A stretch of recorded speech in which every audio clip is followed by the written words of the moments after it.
Hello students, आज हम हिंदी व्याकरण मंजरी में दिए गए पाठ 1 भाषा और व्याकरण का अध्ययन करेंगे। स्टूडेंट्स, हम जानते हैं कि मनुष्य जिज्ञासु प्राणी है। उसके मन में हमेशा नए नए विचार उठते रहते हैं। वह किसी मुद्दे पर पहले सोचता है और फिर उसे भाषा के माध्यम से दूसरों तक पहुंचाता है। अतः अपने विचारों की अभिव्यक्ति एवं दूसरों की बात सुनने व समझने के लिए भाषा एक उत्कृष्ट साधन है। भाषा शब्द संस्कृत भाषा की भाष धातु से बना है, जिसका अर्थ है बोलना। भाषा उसे कहते हैं जो सार्थक शब्द समूह के रूप में उच्चारित हो एवं विचारों के आदान प्रदान में सहायक हो। अब हम भाषा की परिभाषा जान लेते हैं। भाषा अर्थात की लैंग्वेज। भाषा वह साधन है जिसकी सहायता से मनुष्य अपने मन के भावों और विचारों को प्रकट करता है तथा दूसरों के मन के भावों और विचारों को समझता है। कहने का तात्पर्य है कि जिस माध्यम के द्वारा कोई व्यक्ति अपने विचारों और भावों को व्यक्त करे और दूसरे के विचारों और भावों को समझे, उसे हम भाषा कहते हैं। जैसे हिंदी, उर्दू, फारसी, जापानी, चीनी, रूसी, अंग्रेज़ी, पंजाबी, गुजराती, तमिल, बांग्ला इत्यादि। अब हम भाषा के रूप अर्थात के प्रकारों के बारे में जान लेते हैं। भाषा के मुख्यतः 3 प्रकार होते हैं। पहला मौखिक भाषा, दूसरा लिखित भाषा, तीसरा सांकेतिक भाषा। मौखिक भाषा किसे कहते हैं? भाषा का वह रूप है जो मुख द्वारा बोला तथा कानों द्वारा सुना जाता है, मौखिक भाषा कहलाता है। दूसरा लिखित भाषा। भाषा का वह रूप जो हाथों द्वारा लिखा तथा आँखों से देखा और पढ़ा जाता है, लिखित भाषा कहलाता है। भाषा का असली रूप यही है। तीसरा है सांकेतिक भाषा।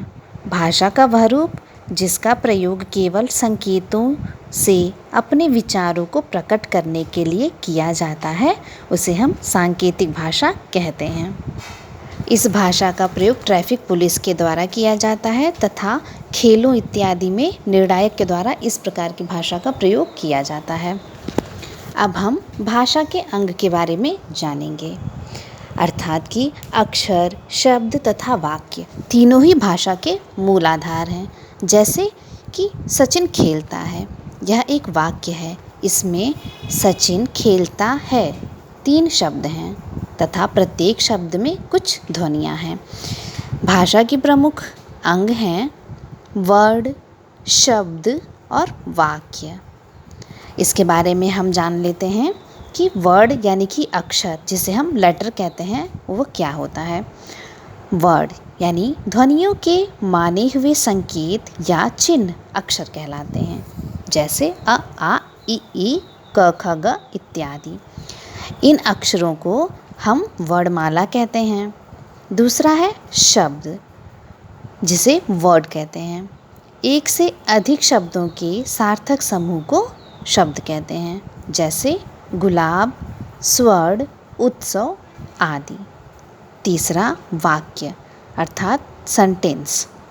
शब्दों के सार्थक समूह को वाक्य कहा जाता है, जैसे राम ने रावण को युद्ध में परास्त किया। स्टूडेंट्स, लिखित भाषा तथा मौखिक भाषा का क्या महत्व है? जानते हैं कि लिखित एवं मौखिक दोनों ही भाषाओं का व्यवहारिक रूप से पर्याप्त प्रयोग किया जाता है। आपस की बातचीत को प्रभावी बनाने के लिए मौखिक भाषा का प्रयोग किया जाता है, जबकि संसार का अधिकांश कामकाज लिखित भाषा में ही किया जाता है। इस दृष्टि से लिखित भाषा का विशेष महत्व होता है। इसके बाद हम बोली के बारे में जानेंगे। एक सीमित क्षेत्र में बोले जाने वाली भाषा को बोली कहते हैं। यह केवल बोलने के लिए या बातचीत करने के लिए प्रयोग की जाती है, जैसे हरियाणवी बोली और ब्रज बोली। अगला है लिपि। प्रत्येक भाषा लिखने के लिए विशेष प्रकार के चिन्हों का प्रयोग किया जाता है। भाषा लिखने के लिए प्रयोग किए जाने वाले इन्हीं चिन्हों को लिपि कहते हैं। लिपि मुख से बोली जाने वाली प्रत्येक ध्वनि का एक संकेत चिन्ह होता है। अलग अलग भाषाएं अलग अलग लिपियों में लिखी जाती हैं। एग्जाम्पल के तौर पे हम समझते हैं कि हिंदी और संस्कृत की लिपि देवनागरी है, वैसे ही अंग्रेज़ी की लिपि का नाम रोमन है और पंजाबी गुरमुखी लिपि में तथा उर्दू फारसी लिपि में लिखी जाती है। स्टूडेंट्स, अब हम जानते हैं कि व्याकरण किसे कहते हैं। व्याकरण वह विधा है जिसके ज्ञान से हम किसी भाषा को शुद्ध रूप में बोलना तथा लिखना जान सकते हैं। भाषा के शुद्ध रूप को बनाए रखने के लिए ही व्याकरण की रचना हुई है।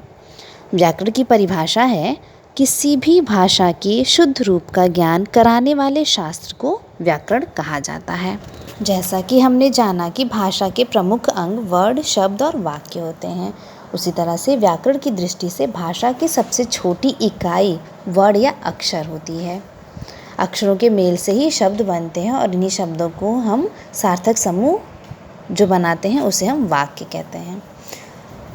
इस आधार पर व्याकरण के 4 अंग माने गए हैं, जो है वर्ड विचार, शब्द विचार, वाक्य विचार और पद विचार। इन्हें हम भाषा के अंग या व्याकरण के अंग कह सकते हैं। स्टूडेंट्स, आज के इस पाठ में हमने सीखा कि भाषा दूसरों के विचारों एवं भावों को समझने तथा दूसरों को अपने विचारों एवं भावों से परिचित कराने का प्रमुख साधन है। सांकेतिक भाषा के द्वारा भी दूसरों के विचारों एवं भावों को समझा जा सकता है। हमने सीखा कि भाषा के 3 प्रमुख अंग होते हैं और भाषा के 3 प्रकार होते हैं। भाषा के द्वारा विचारों को व्यक्त करने के लिए प्रयुक्त किए जाने वाली संकेत लिपि कहलाती है। भाषा के क्षेत्रीय रूप को बोली कहा जाता है और व्याकरण के प्रमुख अंग वर्ड विचार, शब्द विचार और वाक्य विचार तथा पद विचार हैं। स्टूडेंट्स, यह पाठ आपको समझ में आया होगा। अब हम आज का होमवर्क कर लेते हैं। क्वेश्चन नंबर 1, भाषा किसे कहते हैं, उदाहरण सहित लिखिए। क्वेश्चन नंबर 2, भाषा के कितने प्रकार हैं, उदाहरण सहित लिखिए। क्वेश्चन नंबर 3, व्याकरण की परिभाषा लिखिए। क्वेश्चन नंबर 4, लिपि किसे कहते हैं। क्वेश्चन नंबर 5, निम्नलिखित भाषाओं की लिपियाँ लिखिए। हिंदी, अंग्रेज़ी, Urdu, Nepali, Punjabi. Thank you. Have a nice day.